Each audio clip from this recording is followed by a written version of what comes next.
Yo, Big C in the house. You know the name. Finn Posse Podcast. Changing the game.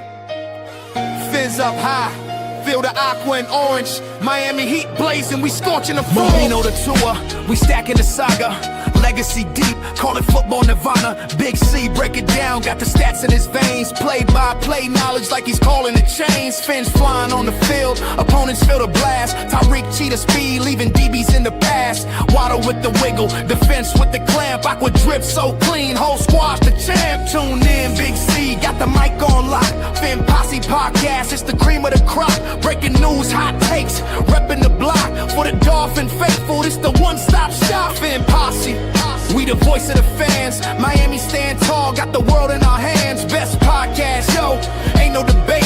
Big C, big vibes, setting it straight. Defense smash, call it Aqua Tsunami. X locking routes like a South Beach Armani. O-line holding strong, trenches like a fortress. Big C dissected, no stack goes dormant.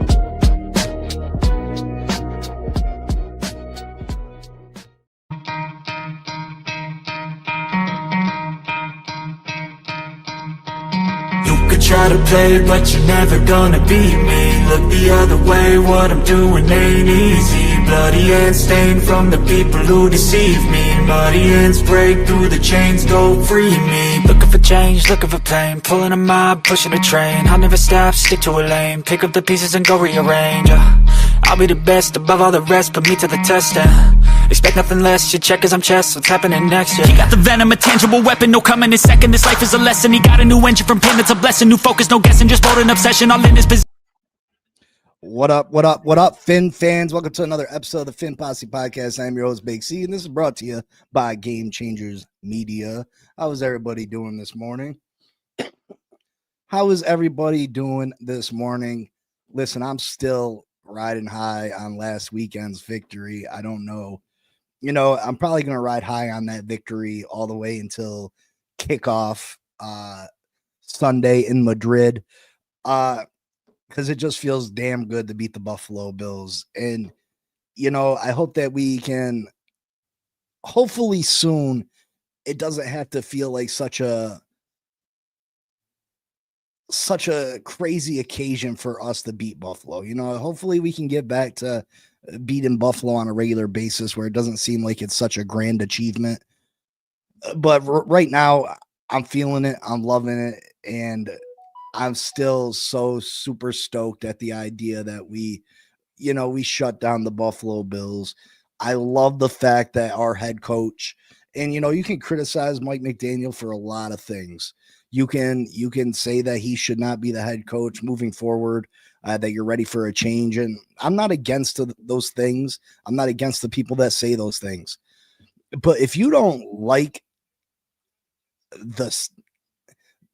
the vibe this guy gets off, if you don't like the style this man gives off, the fact that he pulled up to where the Buffalo Bills fans hang out in South Florida and trolled them, rolled down his window and was giving them the business. Listen, that to me, I love that. I love it. I absolutely love that he pulled up to the bar and was like, yo, how you guys feeling? How y'all doing? You know what I mean? Like, super, super love it. Super love it. Cliff says Fins vs Commanders snooze fest. Listen, what up? Good morning, Irving. Good morning, Cliff. Anybody else in the building? Let me not miss any good mornings.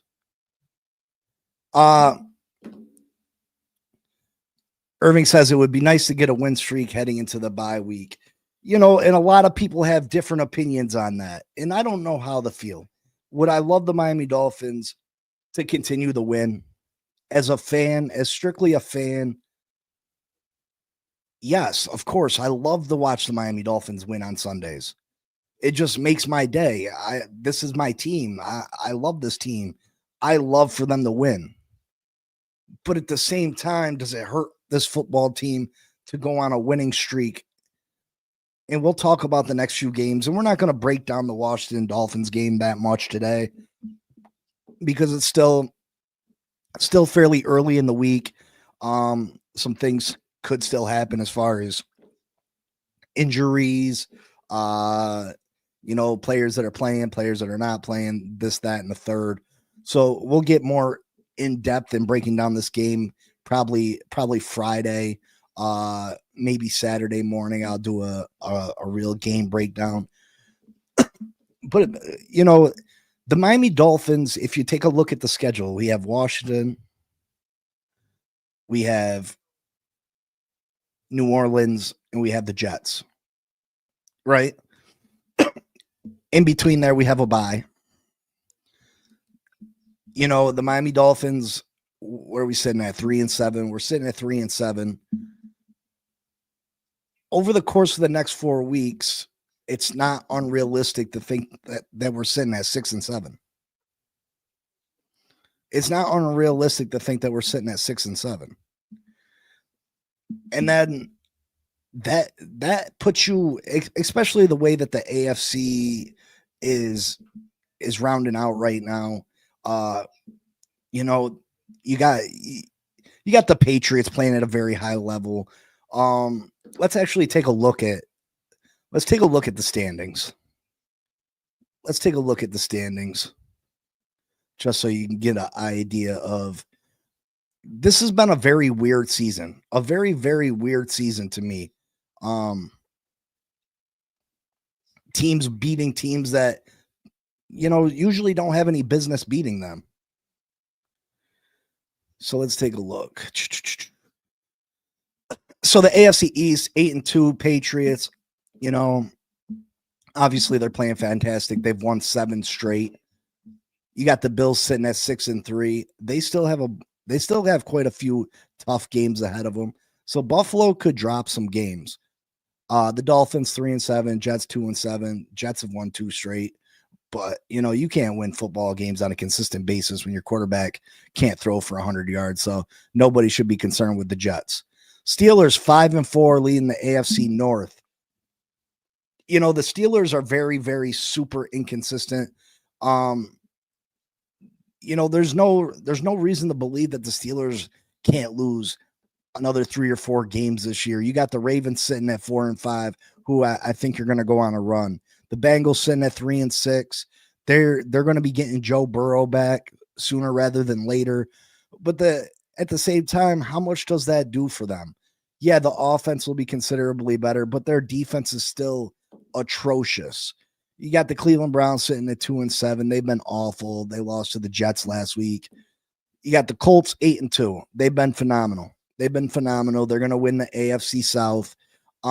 Jacksonville, very inconsistent. There's no reason to believe that they can't lose another 3-4 games. The Texans, they're struggling. CJ Stroud hurt. They're sitting at 4-5. And then you got the NFC West, who is probably the strongest division in this conference. You got the Broncos 8-2. Bo Nix has not been a very good quarterback, though. If you can go by what people say about Bo Nix, but if you watch Bo Nix play football and you tell me that you believe he's a real franchise quarterback, I just don't see it. Me personally, I don't see it. I don't think Bo Nix is a franchise quarterback. I think he'll end up fizzling out. I think he gets lucky. He gets super lucky. He's got defense. Bo Nix will not be the starting quarterback of the Broncos in 7 years. I trust that. He might get through. He'll get through his rookie contract. He might get that 5th-year extension, but don't look for the Broncos to give him $70 million when it comes time to pay Bo Nix. I don't believe that will happen. You got the Chargers at 7-3, but they're dealing with so many injuries. It's not, it wouldn't be unrealistic to think that they could go on a losing streak. You got the Chiefs at 5-4, who have been inconsistent, and then the Raiders end out that division at 2-7. So if the Miami Dolphins win 3 straight, I think that could put the Miami Dolphins right in the thick of things as far as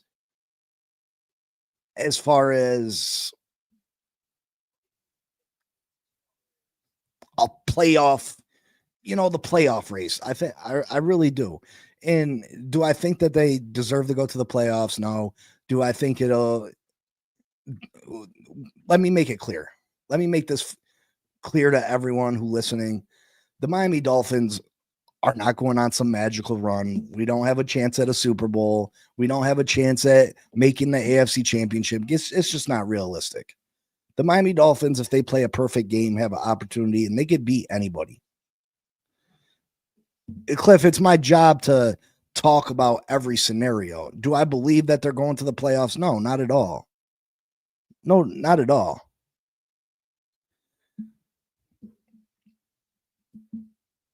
Miller, I want to know how you feel that the Denver Broncos are a worse team than what the Miami Dolphins have.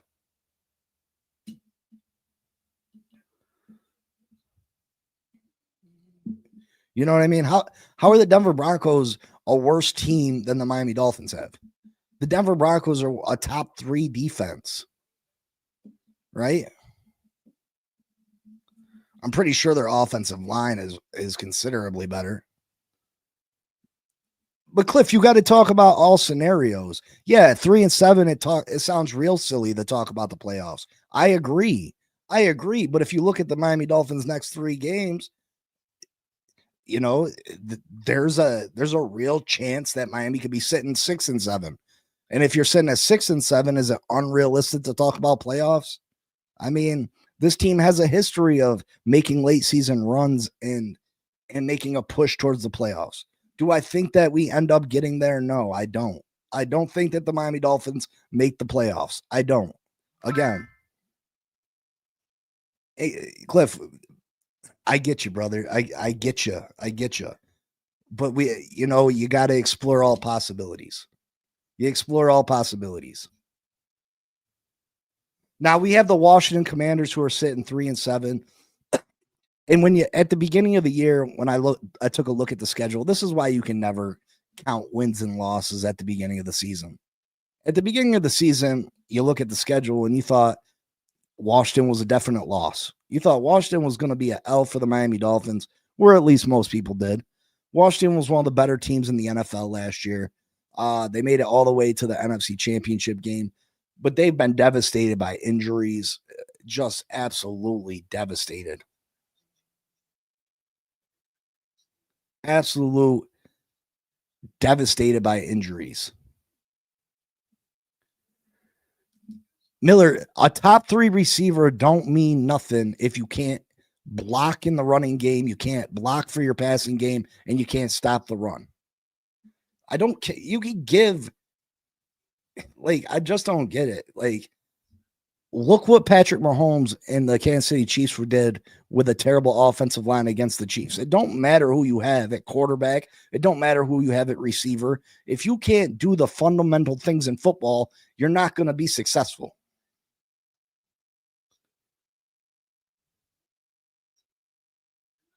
You know what I mean? You're not going to be successful.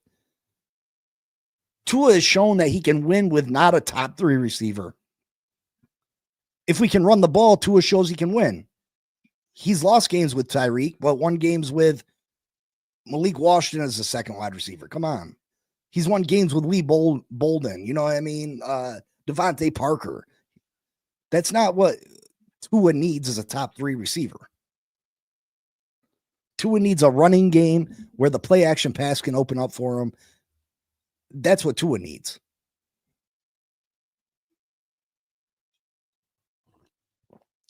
And Irving, Washington has struggled even with Jaden Daniels, but I'm going to go. Let's listen to this list of injuries that Washington has suffered this year. I heard this list yesterday and I was absolutely baffled. You know, you think your team has dealt with some injuries until you hear this list. Tackle Lucas Nang, he's on injured reserve. Brandon Dillon, tight end, he's questionable. Kendra Jones, linebacker, he's questionable for this game. Drake Jackson, defensive end, he's on injured reserve. Josh Drayden, cornerback, he's questionable. Let's see. Luke McCaffrey, injured reserve. Trey Amos, their rookie, injured reserve. Rookie corner. Austin Eckler, running back, injured reserve. Tyler Lawson, center, questionable. Let's see. Marshawn Lattimore, cornerback, injured reserve. Dietrich Wise, their defensive end, injured reserve. Noah Brown, wide receiver, injured reserve. Tyree Jackson, tight end, injured reserve. Ricky Seals-Jones, tight end, questionable.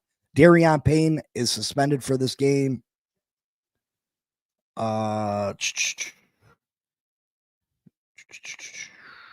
Will Harris, free safety, injured reserve. Terry McLaurin's out, and he's been on injury reserve. Trayvon Burks is out, wide receiver. Jane Daniels is out. They got their list of injuries is absolutely atrocious. 28 won that Bills game, not Tua, and not to mention when the Bills came out flat, everyone and their mom could see that. I didn't think Buffalo played that bad. I didn't think Buffalo played that bad of a football game. Could Buffalo play better? Do they have the potential to play better? Yeah. But I think Buffalo has been exactly what they've been all year. I don't think Buffalo's been fantastic all year. Now they have highs. They have highs because you have Josh Allen, you got Cook. You know, they can look super good one week, but I don't think they got a consistent team. I think their defense has been mediocre at best. They can't stop the run. Bo Nix is not a good quarterback. Watch the games, bro. Don't just go. If you watch the games, he gets lucky. He doesn't stay in the pocket long enough. He relies too much on this playground football. It's not something that's going to last. The Denver Broncos they're 8-2 right now. They could very easily be 3-7, 4-6. They've gotten extremely lucky. And Tua was part of that victory. I mean, Tua was very good in that game. You take away the 2 interceptions, and people are making a bigger deal on them interceptions than I did. You know, he threw down the field on a third, and, you know, it wasn't super long. Would I liked for him to given the receiver a better chance at catching the football? Yes. But I'm not mad about those interceptions. To a decent game. Well, that's the thing. Only the real survive. That's the thing. We go from being the underdog to being the favorite this week, right? And that hasn't worked out for us so far this year.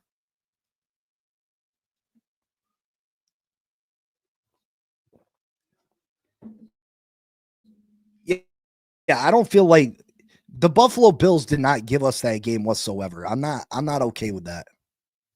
I'm not okay with someone trying to act like Buffalo lost that game and Miami didn't win it. You know, like they gave us the game.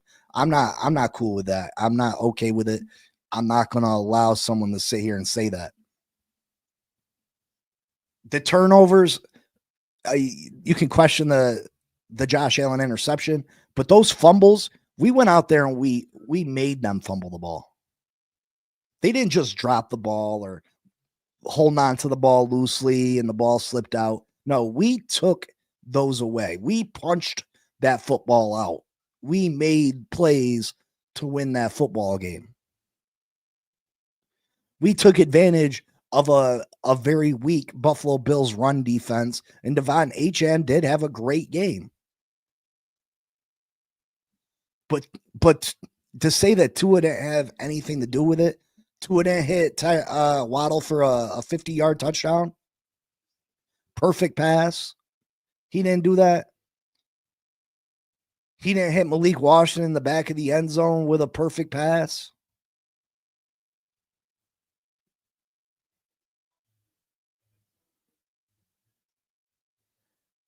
Yeah, Irving. Jordan Brooks forced one of those fumbles. I heard another podcaster. They're giving Jack Jones credit for both of those, and Jack Jones did do one of the fumbles. The James Cook fumble, Jack Jones did punch the ball out, but the other fumble was Jordan Brooks all day.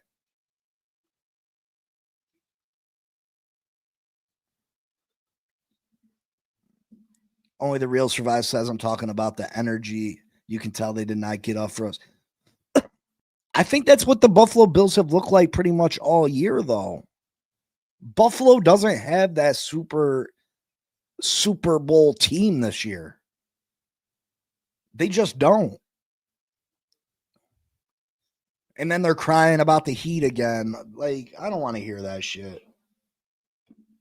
We can go play in the cold, but they can't come play in the heat.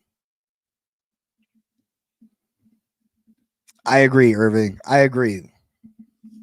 And again, people want to give, it makes sense. If it's third and 24 instead of running a screenplay, hear me out. Let's say it's 3rd and 24.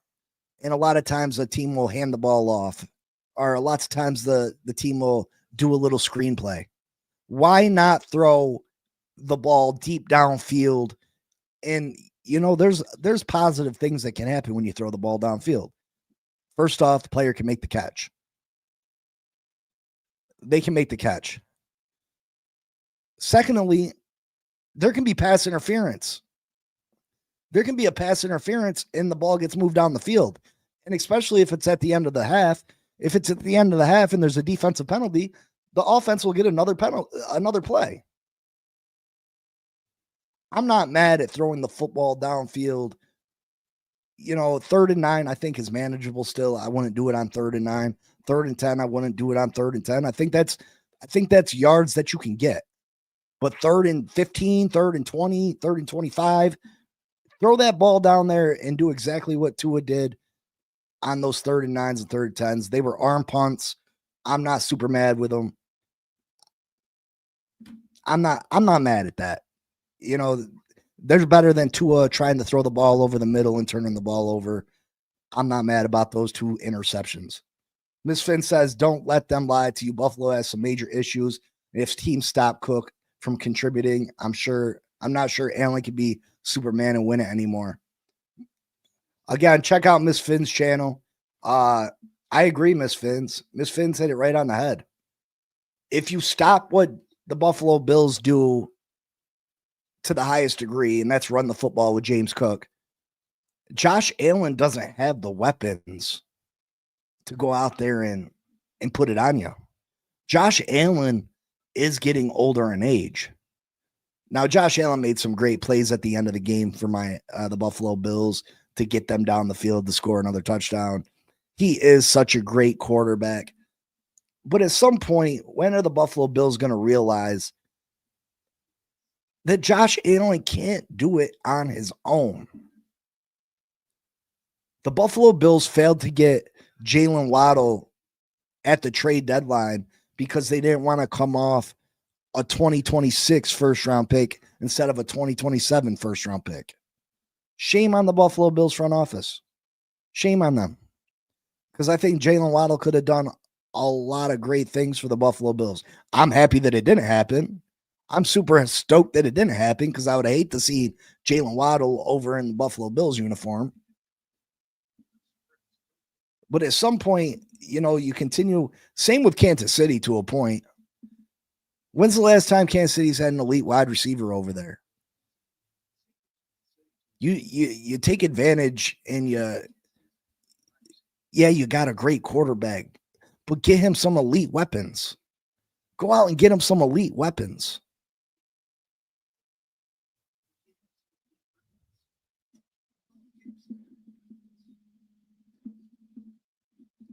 Now, what happens if we go on this 3-game winning streak? We sit at 6-7. I think it puts us in the thick of things. I mean, we'd still be a very long shot to make the playoffs. Still a long shot to make the playoffs. Irving, the Bills do have major issues. They do. They can't stop the run, bro. They can't stop the run.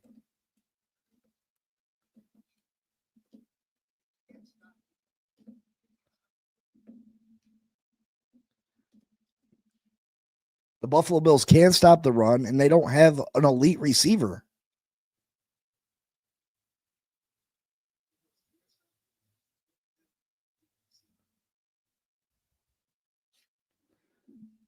Miss Finn's, I mean, the Buffalo Bills could still make a run in these playoffs because there's not a lot of football teams in the AFC that have separated themselves. You know what I mean? I think the AFC is wide open. Now, the way that Jonathan Taylor's running the football, I mean, I think he would be an absolute nightmare for the Buffalo Bills if they get set up against the Indianapolis Colts. Baltimore, I think Baltimore would beat Buffalo if they played again. Kansas City, I mean, Buffalo beat Kansas City in the regular season, but we all know what happens to Buffalo when they play them in the playoffs. I mean, Josh Allen's great enough where he can overcome those deficiencies, but I don't know if he can do it 3 or 4 games in the playoffs to get to a Super Bowl.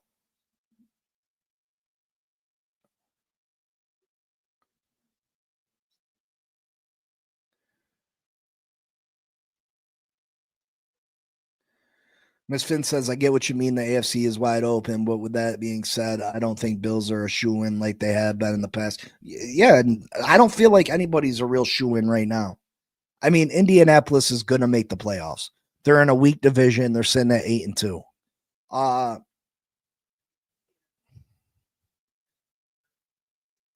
Listen, I know that the Denver Broncos are sitting at 8-2, but I wouldn't even say the Broncos are assuring to make the playoffs right now. But like I said, the Broncos could very easily be 3-7, 4-6. The Denver Broncos have not. They've gotten very lucky. They've gotten very, very lucky.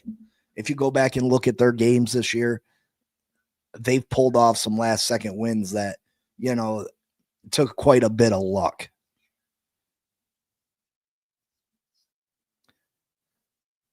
Bonnie says, I think it's possible that the Bills don't even make the playoffs. The rest of their schedule isn't easy. Let's take a look at the rest of the Bills' schedule. Now, you know, people said I was a crazy and said I was a hater. People said I was crazy and that I was a hater at the beginning of the season because I said this. I did say that, and I went through the Bills' schedule, and I went through the games that I felt like they could lose. And Michael K said I was a hater. Everybody remembers that. Michael K says I was a hater. But I went through the list of games that the Buffalo Bills could lose. And, oh, they're favored in every game. Favored in every game. I said, that doesn't matter. It doesn't matter if they're favored in every game. I said, these are games I could see them losing. I'm not saying that they're going to lose all these games, but they're games that I definitely could see them losing. So this week they got the Bucks. The Bucks aren't a shoe-in. The Bucks could absolutely beat the Buffalo Bills. Are we in agreement? Are we in agreement? Then they got the Steelers. They could lose to the Steelers. Right? They could lose to the Pittsburgh Steelers. Or no, they got the Steelers. First, they got the Texans. They're probably going to beat the Texans, right? So what's Buffalo at right now? 6-3. So let's say they lose to the Bucks. That takes them to 6-4. Let's say they beat the Texans. That's 7-4. Steelers, they could absolutely lose that game. I'm not saying they will. I think it's a toss-up. Then you got the Bengals. Joe Burrow's probably going to be back. Bills defense is better than the Bengals defense. Bengals are at home. The Bills could lose it. I'd say that Buffalo probably has a better chance to win that game than to lose it. But I wouldn't be surprised. I wouldn't be surprised if the Bengals beat the Bills. The Bengals have kind of gave the Bills problems. Then the Bills got the Patriots. Patriots have already beat them once. They're sitting at the head of the division, playing really good football. The Bills could lose that football game. They got the Cleveland Browns. They should beat Cleveland. That should be another win. Then the Buffalo Bills got the Philadelphia Eagles. That's probably absolutely a loss. That's probably a loss. They're on the road against the world champs. That should be a loss. And then they got the Jets. They'll probably win that. So I can see 1, 2, 3, 4, 5 games that they could lose. Do I think they lose all 5 of those? No. But they still have 5 games that they could lose.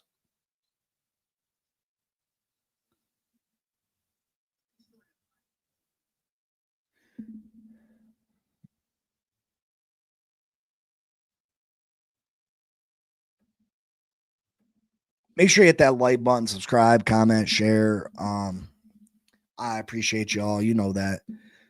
Miller says, bet MGM on Buffalo missing the playoffs. I'd take those odds. Remember, Buffalo had hard knocks this season. Only 2 times has a team made the playoffs since its inception.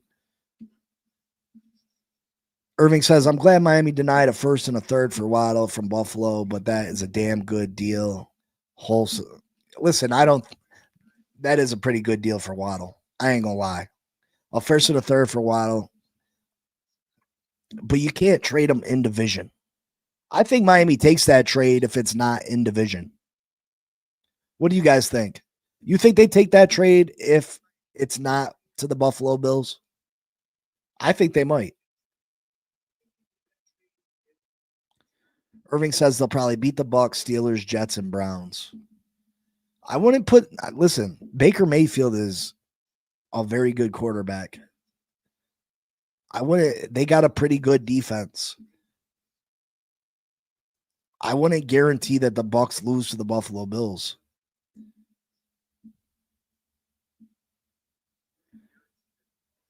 This Vince for sure. For some people are saying the Bills might not squeeze in the playoffs. But in division, I need 2 firsts and a third. And yes, they would have. Yeah, I agree. I think if it was any team outside the division, they would have took the first and the third. I just don't think that they realize giving Josh Allen a weapon like Jalen Waddle, especially Josh Allen's 29 years old. Jalen Waddle is still super young. You're going to have to deal with that combo for years to come. Jalen Waddle's under contract. So trading Jalen Waddle to the Buffalo Bills is saying, here, Josh Allen, here's a pretty elite weapon for the next 5 years. You know what I mean? That would have been a stupid move by the Dolphins front office.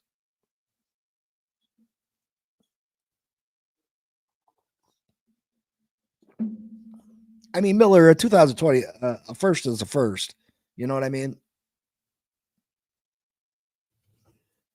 Now let's take a look at the other side of the spectrum. You know, a lot of fans don't want to see us go on this winning streak because it hurts our draft odds. Right? They don't want to see us go on this win streak because it hurts our draft stock, our draft position. A lot of Dolphins fans have this grand idea of us getting this quarterback, which I believe we do need a quarterback. I do believe we need to find our quarterback that can lead us into the future. But this quarterback draft class is kind of dookie. This draft class for quarterbacks kind of dookie. You get past Fernando Mendoza. Who's the number 2 quarterback? Mendoza is the only one that's got like a first round grade. More from Oregon's probably going back to school, I seen. You got teams ahead of the Miami Dolphins in the draft order, the New York Jets, the Cleveland Browns, the New Orleans Saints, that are probably going to draft a quarterback or want a quarterback in the draft. So, you know, what are your options there? What are your options? What's this, having a top 10 pick if the quarterback's not there? I mean, it's great to have a top 10 pick, don't get me wrong. But there's no quarterback that's going to be available whether we lose out or win out that's going to be available worth a first round draft pick in my opinion.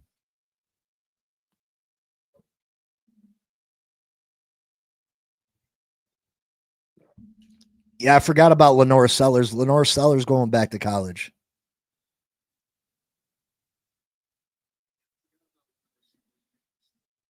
Miller, you can't say any quarterback in college can save a franchise when you don't know what they're going to look like.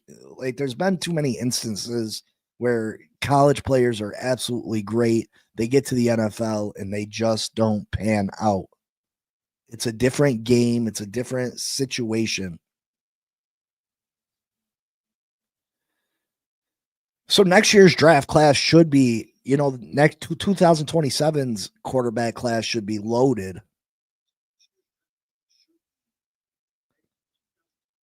And like I said, I think the best route for this team to go in, and a lot of people, listen, you can say what you want, you can criticize my opinion, and I'm not saying that I'm right. But I think the Dolphins' best course of action is to continue to draft this team. Best player available at positions of need.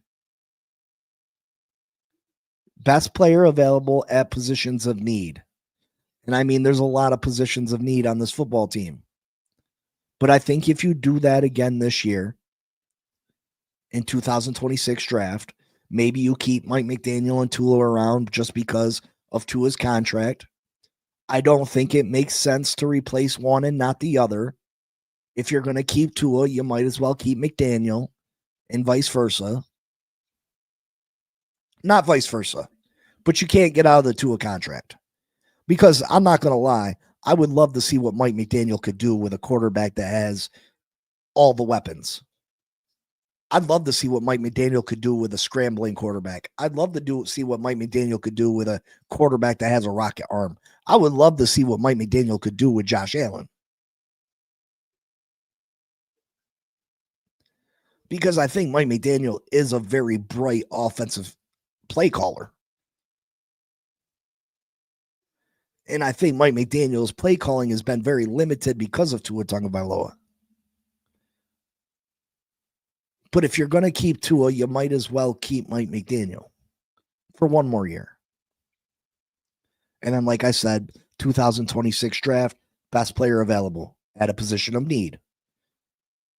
Hopefully, Patrick Paul, Jonah, Jordan Phillips, Dante Trader, Jason Marshall. Hopefully, all these players have a year 2 jump like Patrick Paul did. Hopefully, Chop Robinson can get it going. I think he's had a setback this year just strictly because they were trying to do too much timeshare with Jalen Phillips, Bradley Chubb, Matthew Judon. A player like Chop Robinson, especially a young player, they need the repetitions. They need the snaps. They need to be able to get into a groove. And if you're getting pulled in and pulled out every 2 plays, it's hard to get a feel for the game. It's hard to get any kind of momentum going.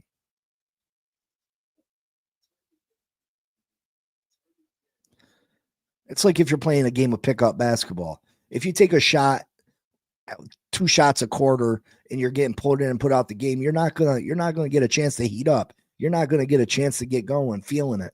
You know what I mean? But I think if you add a draft class, and we got a first round pick, a second round pick, and 3 third round picks right now. That's 5 picks in the first, 100 picks in the NFL draft. You add those 5 picks to Kenneth Grant, Jordan Phillips, Patrick Paul, Ali Gordon, Jalen Waddle, all the key players on our football team. You add those 5 picks in, and then when 2027 gets here, you're able to move off from Tua, We should have a boatload of salary cap. We should have one of the youngest teams in the league, and we should be able to go out and draft a quarterback. And that quarterback should come into a fairly good football team. That quarterback should be coming into a fairly good football team because of all the draft picks you've had, because of the other player, the fundamental players that we have, the Jordan Brookses, the Fitzpatricks, the Waddles, the Achans, you know what I mean? Those type of players that are already good. Mixed in with all our draft picks that we've made over the last 2 years, we should have a pretty solid football team. And then not to mention, you got $100 million plus in cap space to fill the rest of the holes that you might have. And then you got a quarterback coming in, a rookie, who's got a pretty elite roster, hopefully, between draft picks and free agent money, that you got 5 years of that quarterback to try to make a run at a Super Bowl before that quarterback's got to get paid. You got 5 years of that quarterback to build around before that quarterback gets paid. Thank you, Miss Fins. Make sure you check out her podcast too. Great work. She's typically on a little bit before my show, Monday through Friday, I believe, unless work pops up. You know how that is. But again, I think that's the way you go at this time. Yeah, we could rip the Band-Aid off from Tua, but we're still not going to be good next year. We're still not going to be good. There's no quarterbacks to coming in this draft that I think are going to save this franchise.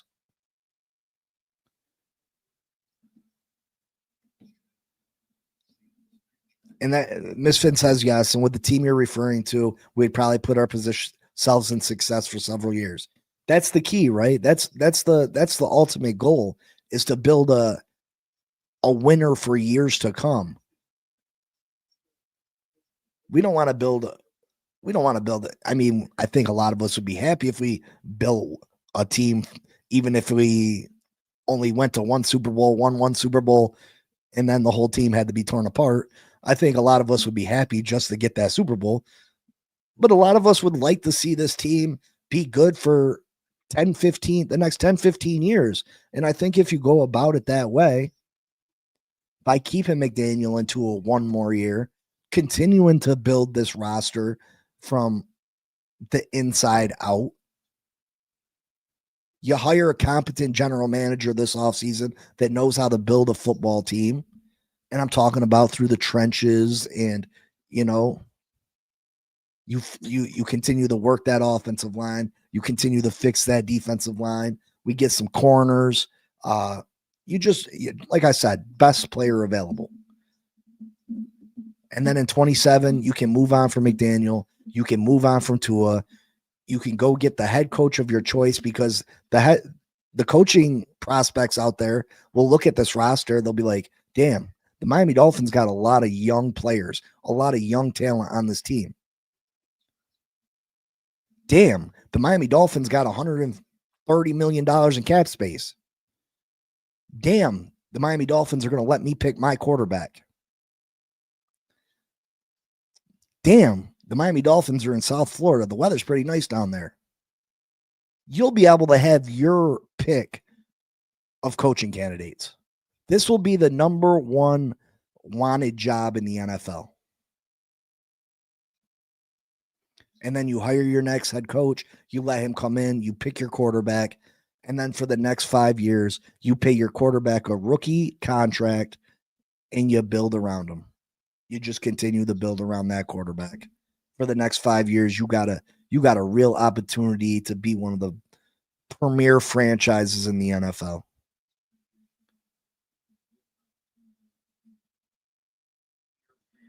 That's just, that's perfect scenario.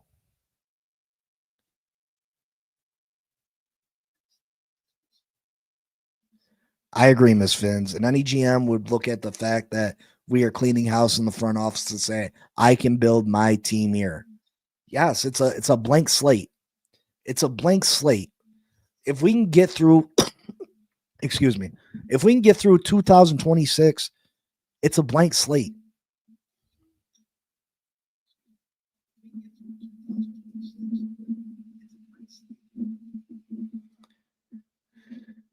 Yeah, we got to hit on the draft picks, but hopefully we're going to bring in a general manager that, I like the picks that we have. Have they produced to the point that I thought that they would initially? No. But I like Kenneth Grant. I like Jordan Phillips. I like Ollie Gordon. I like Dante Trader Jr. I like Jonah. I think all those players are going to end up being good players. I think they're all going to end up being good players. We bring in a new general manager. Hopefully they can identify talent. Again, not only did Chris Greer get fired, you fired the other two guys that were Chris Greer's, cronies, the guys that have been here since 1994, 1998. They've been fired too. The guys that have been going out on the road and telling observing talent, evaluating talent on the road, the collegiate talent, the free agent talent. All those guys have been fired. So hopefully we can get some people in the building that know what the hell they're doing, know how to identify talent. We already missed with Vrabel. Kick things one more year only if you can't get what you want now. Obviously, you know what I mean? Lofi, yeah, if something's available this year that you just can't pass on, of course, you go for it. I just think it's going to be hard to sell a new head coach that you got to come in here and take Tua in his contract. And I think it's hard to move on from Tua. I think it is. But I mean, if the right head coach is available and they want to rip the Band-Aid off with Tua, then I guess I'm cool with it.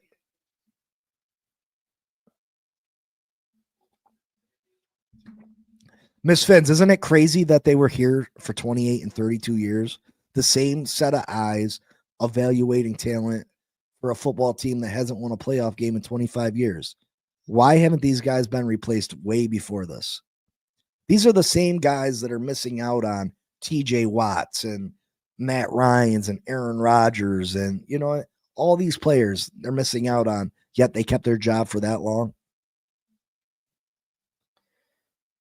We got a hard sell this year, Lofi. That's why I said in 2027, we got a great sell. It sells itself. When you're able to move on from Tua, if you decide to move on from Mike McDaniel, it sells itself. You got a super young, talented team that you're allowed to pick your own quarterback with a shit ton of cap space. The job sells itself in 2027. You'll have your choice of candidates. This job will be the most coveted job in all the NFL.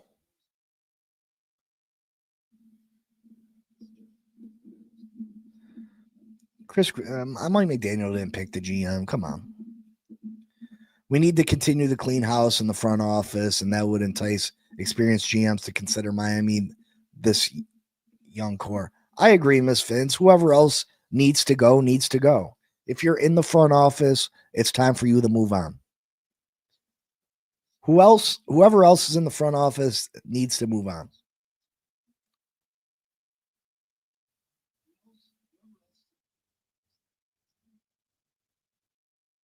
Ramlin Shelf, because for the simple fact, Herbert's the more attractive option strictly because Herbert doesn't have the injury history, and Herbert is your prototypical quarterback that teams feel like a coach feels like they might be able to fix, you can't fix Tua's problems. You can't fix Tua's downfalls. You can fix certain things with Tua, but you can't make Tua's arm stronger, and you can't guarantee that Tua's going to be healthy. That's why Justin Herbert is always going to be the more attractive option over Tua. People are always going to look at Justin Herbert And like, well, if I had my opportunity with him, maybe I can turn him into this. Tua's not that quarterback. Tua's not that. He's not that type of athlete. No matter what you do, you can't make Tua throw the ball farther. No matter what you do, you can't guarantee the next hit isn't the last hit for Tua Tagovailoa.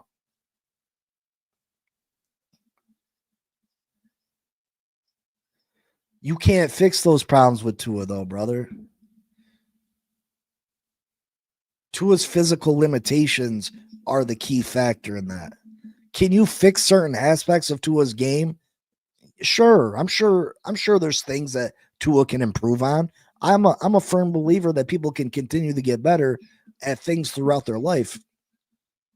But you can't, I'm 5'10". I'm never going to be 6'1". I'm never going to be 6'1". I can't change that. I can't change that. You can't change Tua's arm strength. You can't change that Tua has a severe history of injuries. You can't change those things. I'm not saying that Champ and Kelly or McDaniel don't have a relationship. I'm not saying that. But Mike McDaniel didn't pick who the general manager is. Believe that.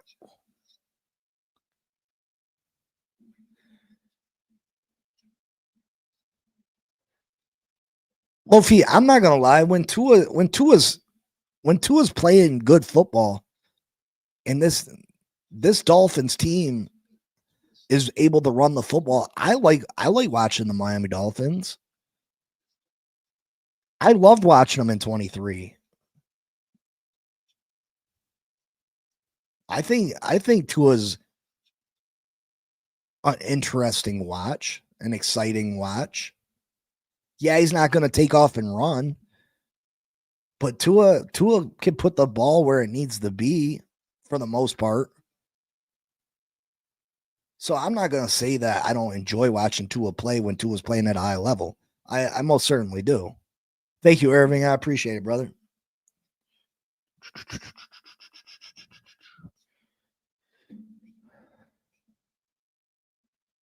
See, Rambling Chef, I said that Danny Dimes wasn't given a fair shot over with the Giants. I had this conversation with my cousin. He's a big Giants fan. Everybody know Mike Jones.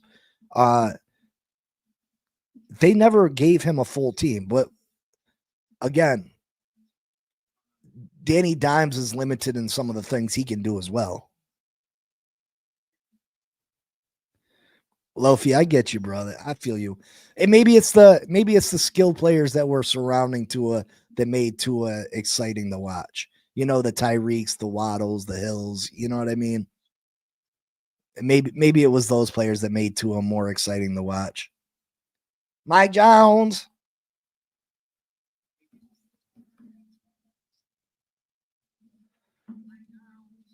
Rambling Chef, I don't think it's necessarily how far he throws the football. I think it's the velocity that his deep balls go. If he has the room and the time to wind up and really launch it, he's fine. You know what I mean? I think if he has time to wind up, step into his throw, he throws it with plenty of velocity, throws it plenty far enough. But if he sees something at the last second, has to try to get the ball there, he struggles to get it there. That's all.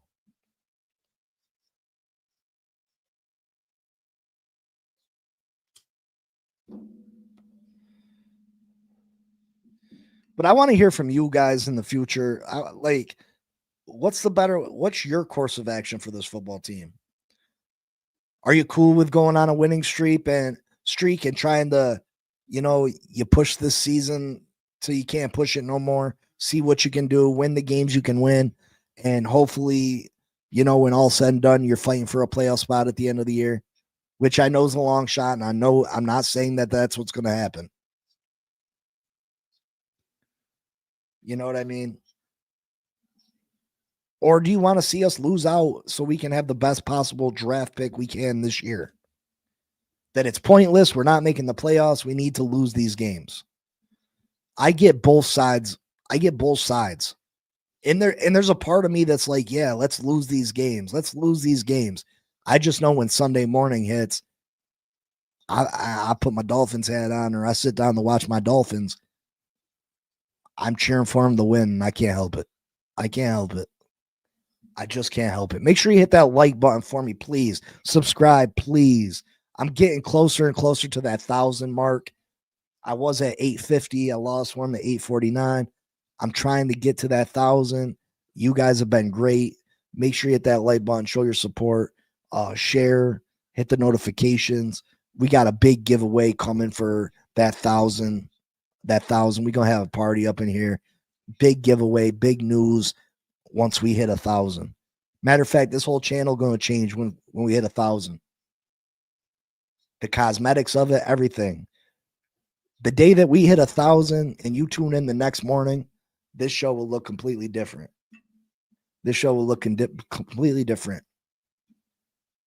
Big C, what's up? Yeah, I say run the table. It's about player development anyway. If you can make the playoffs, maybe win one playoff game, we'll see this player development. It's hope for next year. Nick Hicks and John Beck at 3D QB has had a negative effect on him. Yeah, that's why you can't, there is too many, what's the term? Having too many cooks in the kitchen. You know what I mean? You've let too many people get their hands on Tua and mess with his style, mess with how he plays the quarterback position, his throwing motion, all them things. Sometimes there's too many cooks in the kitchen.